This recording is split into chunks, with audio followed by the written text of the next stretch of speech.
पूर्व वर्धमान के मेमोरी में फिर से भयानक सड़क दुर्घटना। बस और लॉरी की टक्कर में कम से कम 15 लोग घायल, जिनमें से 6 लोगों को गंभीर हालत में वर्धमान भेजा गया है।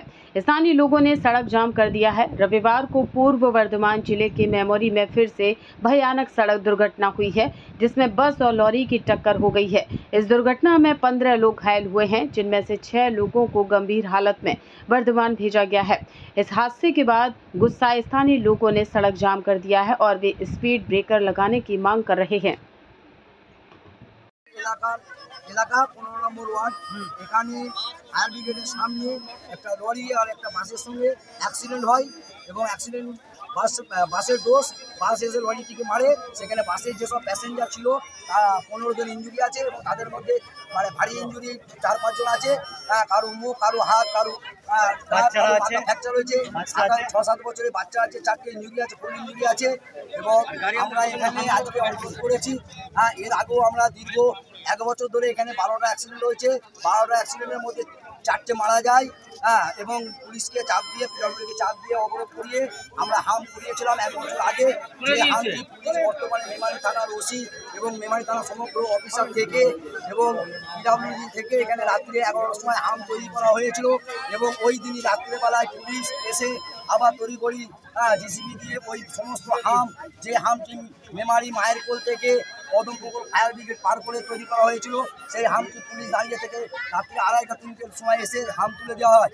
কেন হাম তুলে দিয়েছে তার পরিপ্রেক্ষিতে পুলিশ এখন বাসটা কোন দিক থেকে আসছে? বাসটা মেমারি মালডাঙ্গা দিক থেকে মেমারি ঢুকছিল এবং বাসটা দ্রুত গতিতে আসছিল এবং শুধু এই মুখে প্রত্যেকটা বাস এখানে লেট টাইমে আসে এবং এই এলাকায় ঢোকা মাত্র তাদের স্পিড বেড়ে যায় এবং তারা টাইম মেনটেন করে, যার ফলে এই অ্যাক্সিডেন্টগুলো ঘটছে। বাসের আগে কিছুদিন আগে তো এই এখান থেকে আলামিন মিশনের সামনে হয়েছিল, মোড়ে একটা বাস অ্যাক্সিডেন্ট হয়েছিল আলামিন স্কুলের সামনে। তারপরে আবার অ্যাক্সিডেন্ট বলবেন, বারংবার শিশু মারা গেছে ওখানেই হয়েছিল 7 দিন আগে। আবার 1 সপ্তাহ পর আজকে একটা অ্যাক্সিডেন্ট হয়েছে মেমারি কদমপুর এলাকা। বারংবার অ্যাক্সিডেন্ট হচ্ছে, কি চাইছেন আপনি? আমরা এখানে হাম্পের দাবি রেখেছি, আমাদের এখানে মানে বাম্পারের দাবি। যে বাম্পারটা বর্তমানে পান্ডুয়া থানার আন্ডারে পান্ডুয়ার বাজারে আছে, 2 ইঞ্চি চওড়া, 5 ফুট হচ্ছে চওড়া, 2 ইঞ্চি আপনার মোটা। এই হামটি আমরা 15টা হামের দাবি রেখেছি, যেটা কদমপুকুরের ব্রিজ সংলগ্ন থেকে অঙ্কিত টিভির দোকান পর্যন্ত এই হামটি করে দিলে আশা করি এখানে অ্যাক্সিডেন্ট আর হবে না এবং অনেকটাই কমে যাবে। বাম্পার হয়েছিল একবার? হ্যাঁ, বাম্পার হয়েছিল। বাম্পারটা তুলে দেওয়ার জন্য কি আবার হচ্ছে? হ্যাঁ, ওইটা তুলে দেওয়ার জন্য এখানে অ্যাক্সিডেন্টটা আবার বারবার বাড়ছে। হ্যাঁ, আবার দাবি করছি যে আবার হাম করে দাও এবং মাননীয় মুখ্যমন্ত্রী বা মাননীয় পূর্তমন্ত্রীর কাছে আবেদন রাখবো যে তারা যেন সহযোগিতা করে এবং তারা যেন মানে ডিভিশন অফিসে বা রিজনাল অফিসে কথা বলে তারা যেন এবং মেমারি থানার ওসি বা এসপির সঙ্গে কথা বলে তারা যেন একটা সমাধান করে দেন। কি নাম আপনার? আমার নাম শান্ত করছেন।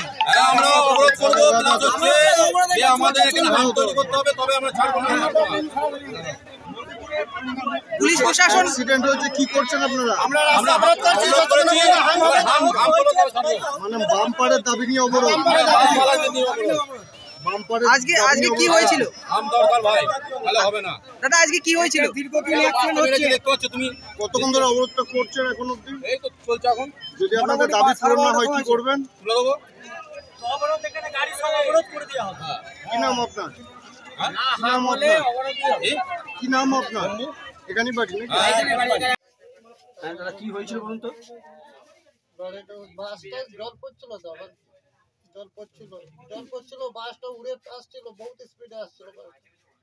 বাসটা আমি দেখে শুনে দাঁড়িয়ে গেলাম, ব্যাকের মোড় ছিল, পালানোর রাস্তা পেলাম না, মেরে দিল বাসটা। তো জলেতে বাসটা না, বাসের ড্রাইভারটা নতুন আছে, বলতে রাস্তা চিন্তা না। আপনার নাম? অজয় রায়। কোথায় বাড়ি? পান্ডুয়া। কোথা থেকে আসছিলেন? এই তো মেমারিতে গাড়ি, মেমারি থেকে বেরিয়েছি। আর কোথায় যাচ্ছিলেন? যাচ্ছিলাম ওই কামলা।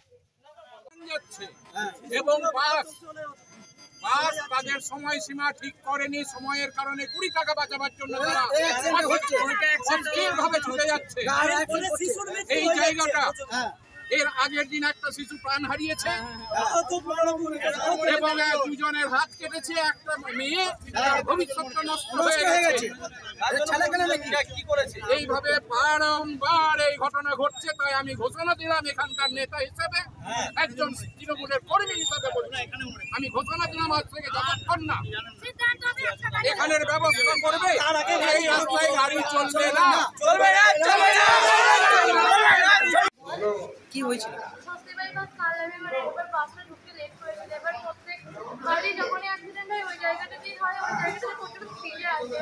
আচমকা হয়েছে, আমরা বুঝতে পারিনি কেমন করে পড়ে গেছে, তারপর আর কিছু মনে নেই কেমন করে নামিয়ে গেছে, তারপর আমরা তো এখানে এলাম। কোথা থেকে আসছিলেন? আমরা এইটা বাসটা কোথা থেকে ছেড়েছে? কালনা থেকে। কটা নাগাদ ঘটনাটি ঘটে? আনুমানিক আনুমানিক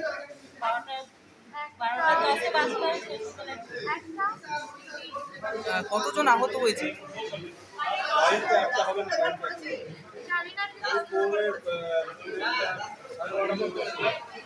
বারবার এই ধরনের দুর্ঘটনা ঘটছে এই রাস্তাতে, কি বলবেন? কারণ বাসগুলো চলে চালানো ড্রাইভারগুলো